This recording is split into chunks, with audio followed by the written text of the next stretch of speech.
Hello, ladies and gentlemen. Let me ask you a question. What was the worst thing that happened to you when you were 8 years old? Perhaps it was being grounded for getting bad grades or spanked for breaking a set of rules. Now, imagine being kidnapped, being taken away from your home, everything you love, everything you know, and being exploited to a sexual industry or manual labor. My name is Diana Flores, and I am here to talk about human trafficking. First of all, does anyone here know exactly what human trafficking is? Well, let me elaborate on this horrible phenomenon. Human trafficking is the exploitation of any human being, no matter what age, gender, or race. It is simply the exploitation of that person, using them as an object, as a thing. Now, there are three forms of human trafficking. The first one being the world's oldest profession, prostitution. The second one being drug trafficking, which is using the person's body and inserting surgically drugs inside of it so that they can go abroad and sell those drugs. Three is servitude, which Nike, several years ago, was actually condemned for using children and also adults, using them to work terrible hours under terrible conditions. And let me tell you that human trafficking is actually affected all over the world, whether it be by origin, transit, or destination for the victims. Now, there are three elements of human trafficking. The first one being the act, which would be by recruitment or transportation of the victims. Two, by the means, which would be by coercion, abduction, or blackmail. And the third one being the purpose, which varies with each trafficker, ranging from sexual exploitation, servitude, or even selling their organs. Now, all of you may wonder, what does this have to do with me? Human trafficking usually happens in third world countries, but it actually happens in Seoul to actually a young girl. It happened around 2009 or 8, I believe. Her name shall be unnamed. She was a freshman college student. She incurred a high debt from shopping a lot and using up all her credit card money. She got $2,000 of debt and incurred more by loaning from loan sharks. She didn't know what to do. Her parents couldn't help her, and this woman from abroad, a Korean woman, told her of this job she can do in the States as a waitress in a restaurant. So she went with her. She thought she was reliable.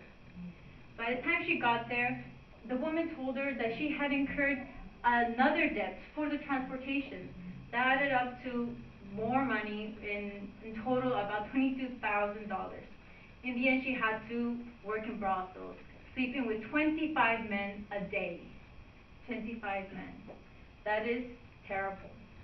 Now, you're probably wondering, what kind of woman does this? Who trusts a stranger in the first place? How could she be so naive?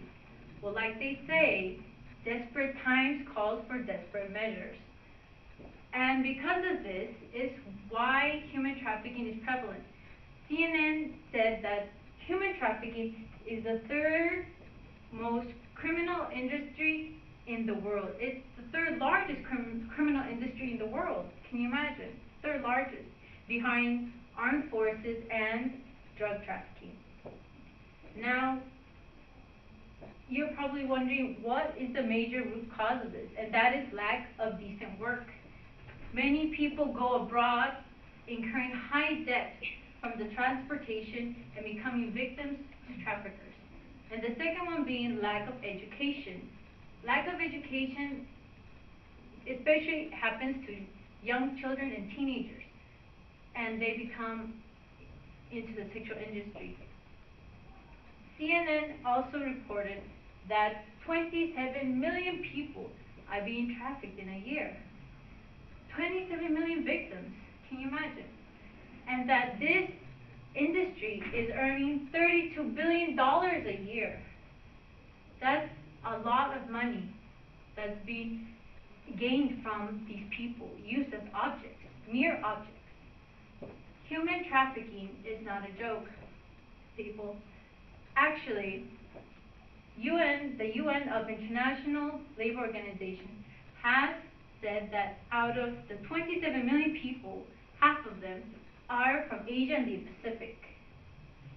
Now, you're probably wondering, what are the consequences? What happens to those 27 million people? Well, nothing good comes out of it. The consequences are terrible. From the trauma and living under human conditions and being raped and drugged every day, they end up actually sometimes becoming traffickers themselves because they would rather hurt others than being hurt themselves.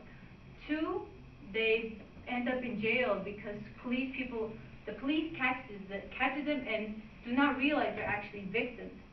And the third one, once they're of no value or use, they're discarded, like trash, again, like objects. They're seen as objects, thrown away after they're no longer of use. Now, fortunately, there is actually a solution to this.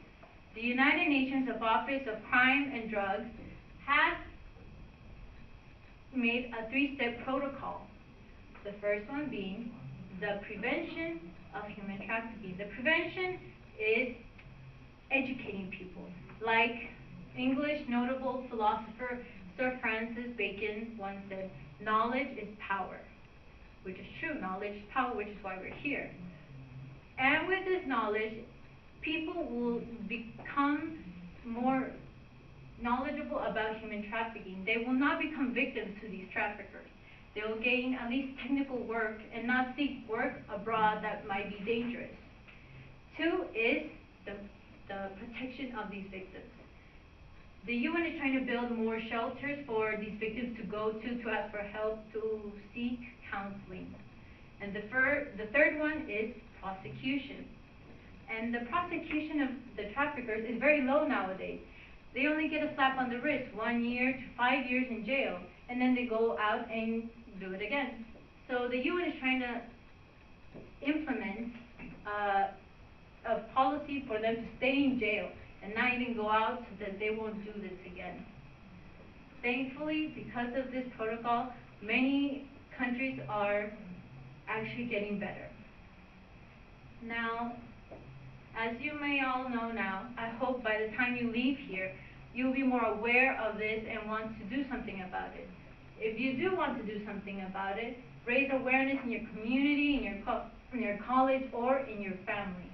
If you want to do something about it, there is something you can do.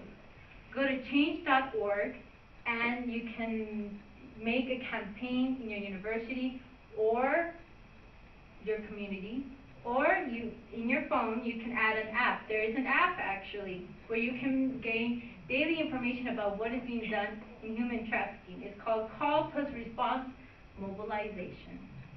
And I hope this will help this terrible phenomenon. Thank you.